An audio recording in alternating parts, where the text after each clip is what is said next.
Chapter 530, Chronicles. The nightmare appeared by the side of the long bronze table.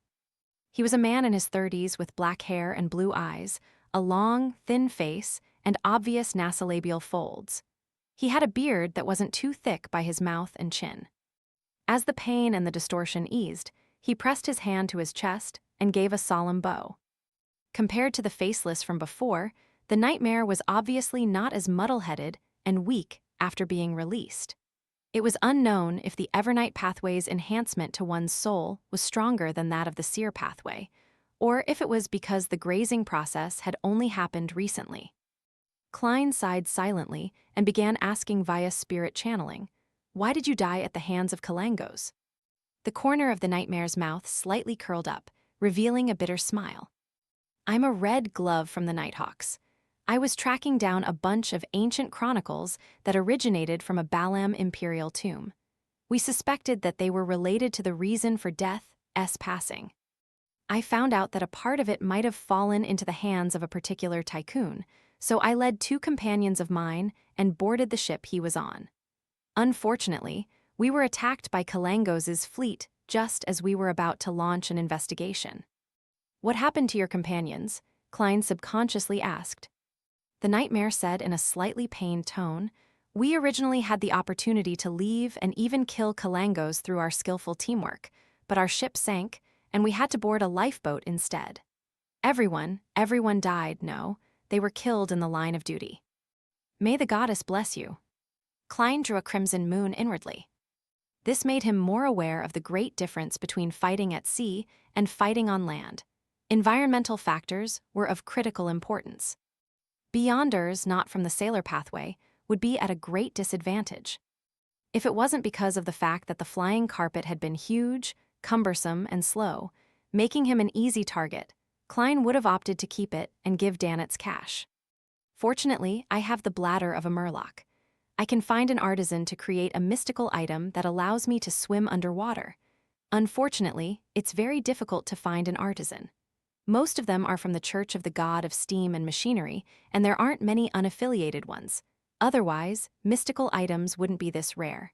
If push comes to shove, I'll get Mr. Hanged Man to help."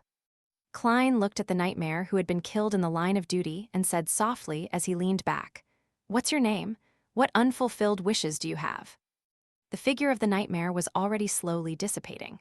When he heard Klein's question, he said with a smile, "My name is Davy Raymond. I lost my parents, wife, and siblings in a black magic incident, leaving me with only one daughter, Nilu. She was born in 1330 and is a very lovely girl. And I'm sorry to say that in order to investigate the truth over the black magic incident, I joined the Nighthawks and later became a red glove. I didn't manage to spend time with her, making her lose her father alongside her mother. I believe that the church will definitely give her my pension and secretly provide her a certain amount of help. I'm not worried about her life, but I only hope to see her enter the hall of marriage under the witness of the goddess, to have her own family and not be lonely anymore. It's already the year 1350.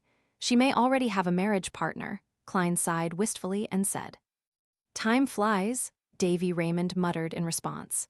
"Tell her that all the culprits have been punished and that I died because of an accident. There's no need to hate anyone anymore. Tell her that Daddy loves her and Daddy is very sorry." His figure became more and more transparent, and he was about to disappear.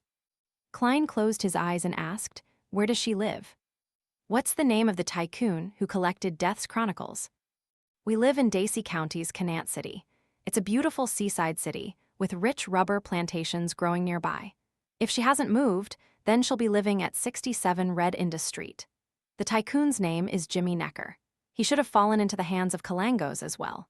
Before Davy Raymond finished speaking, his figure had already completely disappeared, leaving only a deep black gem-like object on the surface of his glove.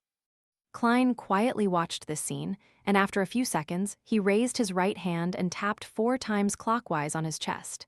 He then said in a deep voice, "If there's a chance, I will visit your daughter and see how she's doing." In the palace, which looked like a giant's residence, the fog was endless, without any undulations, and was eternally unchanging.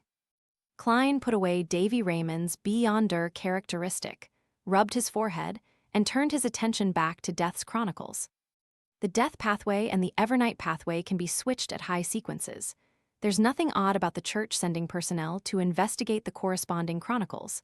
I wonder if Jimmy Necker is dead or not. I'll need to find out. If he has already perished in a tragic case, and the thing has fallen in Kalangos's hands, that will require me to investigate from the pirate's side. Kalangos's crew now belongs to Vice Admiral Ailment Tracy. As it involves Death, it might be able to help Mr. Azek. Klein decided to check it out in passing himself, and if he encountered any difficulties, he could write directly to the powerhouse. After clearing his mind, he quickly returned to the real world and used the ritual to summon Creeping Hunger back.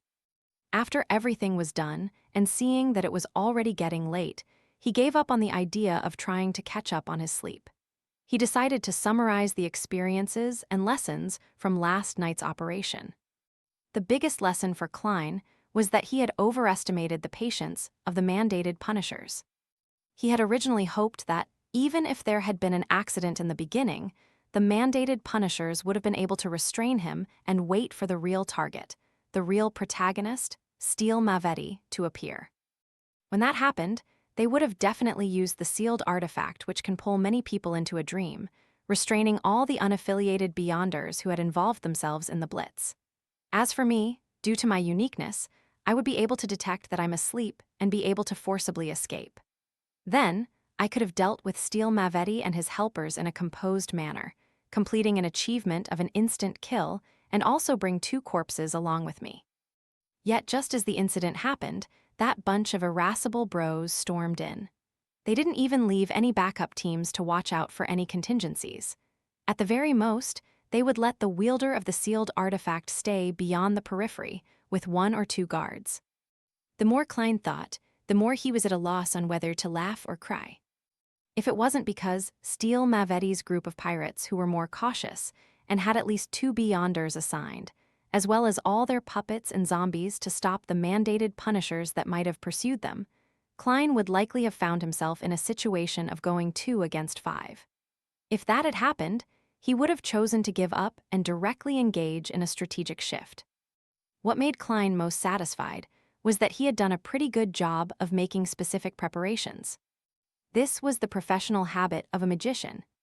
Because he had long known from Miss Sharon and Merrick about the traits of the first 5 sequences of the mutant pathway, Klein was well aware that Steel Mavetti, who had gone through the lunatic phase, could use irrational factors to resist any Beyonder disruption and influence on his mind.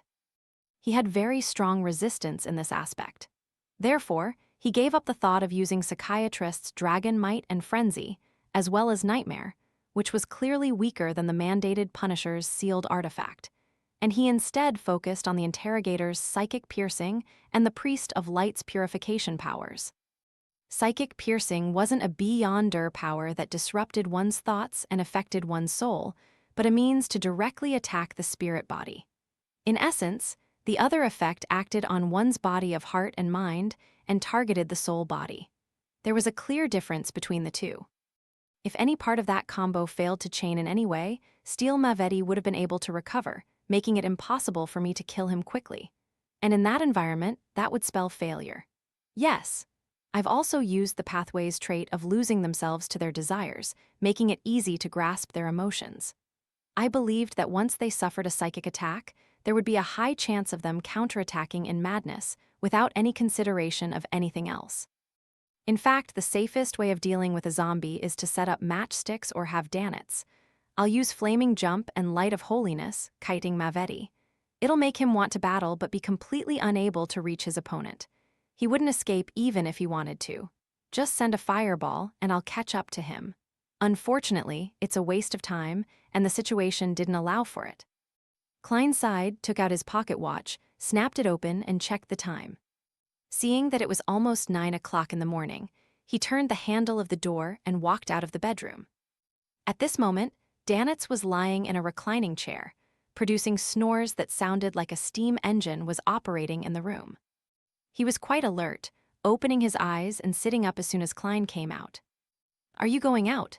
Danitz asked when he saw Jamin Sparrow take off his hat from the coat rack. "Yes," Klein maintained his persona and didn't explain that he was attempting to act by helping someone confess. What about me? Steel Mavetti and his men are almost all dead, so I don't have to worry about that anymore. Even if the newspaper doesn't publish the news, I can spread it myself. There were idle pirates and adventurers who will use it as a material for bragging, spreading the matter to the sea, and would end up informing Captain. That bunch of dogshit can't do a thing aside from drink and brag, but even so, they still have their uses. Danitz thought for a moment, then he asked while secretly feeling a sense of fear, "Mr. Sparrow, can I leave now?" Klein revealed a faint smile. "You have always been free." "That's right, I wasn't caught by him this time, I was just looking for help. I have always been free." Danitz was stunned for a moment, then he was delighted. But right at that moment, he heard Jamin Sparrow's voice lightly fleeting towards him. "But that ends now." "Ah, what?" Danitz looked confused. It took him no less than 3 seconds to understand what Jamin Sparrow meant. He had been captured again. "Why?" Danitz asked angrily and aggrieved. Klein put on his hat and said in a low voice, "I want to meet your captain." Danitz widened his eyes, stood up abruptly, and shouted out, "What do you want?" "This fellow is a little too agitated." Klein replied calmly, "I have some things to ask her."